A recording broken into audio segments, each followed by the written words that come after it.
அண்மை செய்தியை பார்க்கிறோம். உடுமலைப்பேட்டை அருகே பாம்பு கடித்த இளைஞரை டோலி கட்டி தூக்கிச் செல்லும் அவலம் நிலவுகிறது. குருமலை கிராமத்தில் சாலை வசதி இல்லாததால் பாம்பு கடித்த இளைஞரை டோலி கட்டி தூக்கிச் சென்றிருக்கிறார்கள் அந்த கிராம மக்கள். கூடுதல் விவரங்களை வழங்குவதற்காக செய்தியாளர் கார்வேந்தர் பிரபு இணைகிறார். பிரபு, என்ன நடந்தது? இப்போ இந்த மலை கிராமம் எங்கே அமைந்திருக்கிறது? அங்கு சாலை வசதி இல்லையா? இது குறித்து ஏற்கனவே கோரிக்கைகள், புகார்கள் தெரிவிக்கப்பட்டிருக்கிறதா? என்ன நிலவரம்? திலகவதி, திருப்பூர் மாவட்டம் உடுமலைப்பேட்டை அடுத்த அமராவதி, உடுமலை உள்ளிட்ட ஆனமலை புலிகள் காப்பக வனச்சரக பகுதியில் குளிப்பட்டி, மாவடப்பு, குருமலை, மேல் குருமலை, ஈசல் திட்டு உள்ளிட்ட 16 மலை கிராமங்களில் சுமார் 6000க்கும் மேற்பட்ட மலைவாழ் மக்கள் வசித்து வருகின்றாங்க. இந்த நிலையில் பல கிராமங்களுக்கு சாலை வசதி இல்லாததால் அத்தியாவசிய தேவைகள், அதுவும் குறிப்பா சொல்லணும்னா மருத்துவ தேவைகளுக்கு மிகுந்த சிரமம் அடைந்து வருகிறாங்க.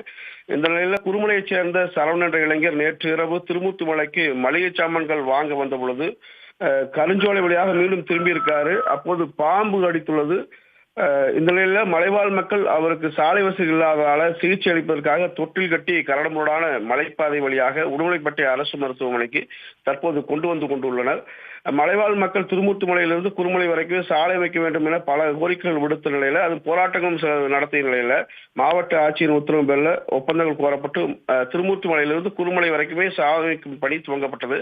இந்த நிலையில வனத்துறையில் ஆனமலை புலிகள் காப்பக பகுதி என்பதால பர்வேஸ் போர்ட்டல் என்ற மத்திய அரசினுடைய வனத்துறை சார்ந்த இணையதளத்தில் அனுமதி பெற வேண்டும் என கூறியிருந்தாங்க. இதனால அந்த சாலை அமைக்கும் பணி தற்காலிகமாக நிறுத்தி வைக்கப்பட்டது. இதனால மருத்துவம் உள்ளிட்ட அவசர நேரங்கள்ல அவங்களுக்கு சாலை வசதி இல்லாதால இந்த மாதிரி தொட்டில் கட்டி தூக்கி வராங்க. இப்ப இன்றைக்குமே சரவணன் என்ற இளைஞர் பாம்பு கடித்த நிலையில உடுமலை அரசு மருத்துவமனைக்கு தற்பொழுது சிகிச்சைக்காக தொட்டில் கட்டி கொண்டு வந்துள்ளார்கள். திலகவதி, உள்ளபடியே வேதனையான ஒரு செய்தி. சாலை அமைக்கும் பணிகள் தற்போது அனுமதிக்கப்படாமல் தடைபட்டிருக்கிறது என்பதையும் செய்தியாக பதிவு செய்திருந்தீர்கள். எது எப்படி இருந்தாலும் அதிகாரிகளின் கவனத்திற்கு கொண்டு செல்லப்பட்டு விரைந்து அந்த பகுதி மக்களுக்கு ஒரு நிவாரணமாக சாலை அமைத்து தரப்பட வேண்டும் என்பது எதிர்பார்ப்பாக இருக்கிறது. உங்களுடைய விவரங்களுக்கு நன்றி கார்வேந்தர் பிரபு.